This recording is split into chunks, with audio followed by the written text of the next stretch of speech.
इसी बीच एक और बड़ी और अहम जानकारी आपको बता रहे हैं कि 2027 चुनाव से पहले ब्राह्मण वोट साधने में जुटी है समाजवादी पार्टी। आपको अहम जानकारी बता रहे हैं कि जनेश्वर मिश्र जयंती पर समाजवादी पार्टी का बड़ा ब्राह्मण सम्मेलन का आयोजन किया गया है। वहीं आपको बता दें कि अखिलेश यादव संतों और विद्वानों का सम्मान करेंगे इस जयंती पर। वहीं आपको बता दें कि पीडीए के साथ ब्राह्मण समीकरण पर भी सपा का विशेष फोकस है।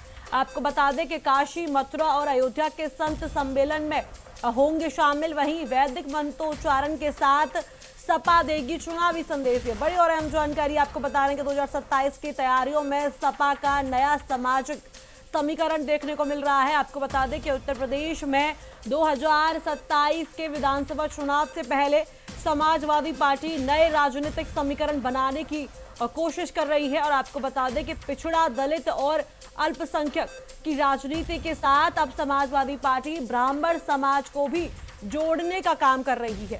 आपको बता दें कि इसी कड़ी में 5 अगस्त को छोटे लोहिया नाम से प्रसिद्ध जनेश्वर मिश्र की जयंती पर लखनऊ में एक बड़ा सम्मेलन आयोजित किया जाएगा।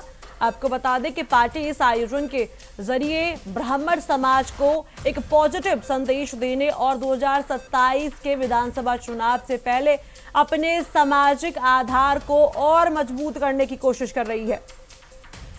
यह हम जानकारी आपको बता रहे हैं।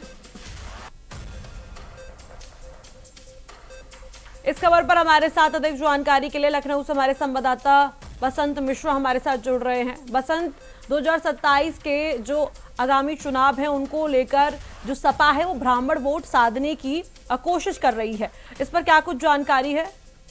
बिल्कुल, 2027 का चुनाव नजदीक है। ऐसे में समाजवादी पार्टी की तरफ से अभी तक पीडीए का जो नारा दिया जा रहा था, पिछड़ा, दलित, अल्पसंख्यक, क्या कहीं न कहीं ब्राह्मणों को भी साधने की कोशिश कर रही है। उसी कड़ी में आज पार्टी कार्यालय पर जनेश्वर मिश्रा का जयंती मनाई जाएगी भव्य तरीके से। उसमें तमाम सारे साधु संतों को बुलाया गया है, चाहे वाराणसी हो, चाहे अयोध्या या मथुरा के साधु संत पहुंचेंगे और वहां पर पहुंच करके मंत्रोच्चारण के साथ उनकी जयंती मनाई जाएगी। और पूरे प्रदेश भर से ब्राह्मणों को, जो उनके ब्राह्मण नेता है, उनको बुलाया गया है, कार्यकर्ताओं को बुलाया गया है, जहाँ पर अखिलेश यादव के द्वारा उनका सम्मान किया जाएगा। क्योंकि 2027 का चुनाव बहुत अहम है। ऐसे में समाजवादी पार्टी चाहती है कि जो ब्राह्मण नाराज चल रहा था, कहा जाता था कि ब्राह्मण में, समाजवादी पार्टी में ब्राह्मण का कभी हित नहीं हुआ, लेकिन अब कहीं न कहीं समाजवादी पार्टी चाहती है कि ब्राह्मण को खुश किस तरह से किया जाए। उसी की शुरुआत आज जनेश्वर मिश्रा की जयंती से शुरुआत करने जा रही है। और ऐसे में लगातार समाजवादी पार्टी कहती भी आई है कि वो हमेशा से ब्राह्मणों का सम्मान करती है। अगर सरकार उनकी बनी तो उस कैबिनेट में भी अहम पद ब्राह्मणों को दिया जाएगा। तो इसी कड़ी में आज जनेश्वर मिश्रा की जयंती का बड़ा आयोजन समाजवादी पार्टी पर किया जा रहा है। बिल्कुल बसंत, ऐसे में ये कहना बिल्कुल गलत नहीं होगा कि आगामी चुनावों में सपा को जीतने के लिए ब्राह्मणों को अपने साथ लेना ही पड़ेगा।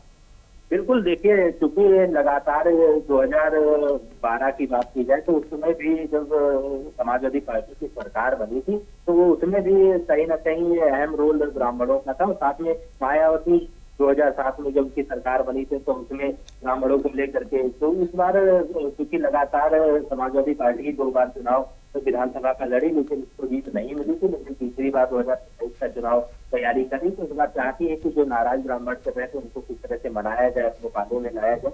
उसी कड़ी में नई शुरुआत समाजवादी पार्टी की तरफ से हो रही है जनेश्वर मिश्रा की जयंती से। तो ऐसे में लगातार समाजवादी पार्टी चाहती है कि जो ब्राह्मण है वो वेद के साथ जुड़े, ताकि 2027 का चुनाव और मजबूती के साथ लड़ करके उत्तर प्रदेश में 2027 में पश्चिम दायरा और विधानसभा का चुनाव जीत करके सरकार बना सके। तो उसी कड़ी में आज जनेश्वर मिश्रा की जयंती पर पार्टी कार्यालय पर भव्य तरीके से जनेश्वर मिश्रा की जयंती का आयोजन भी किया गया है। बिल्कुल, बहुत बहुत शुक्रिया बसंत, हमसे जोड़ने के लिए, हम जानकारी साझा करने के लिए।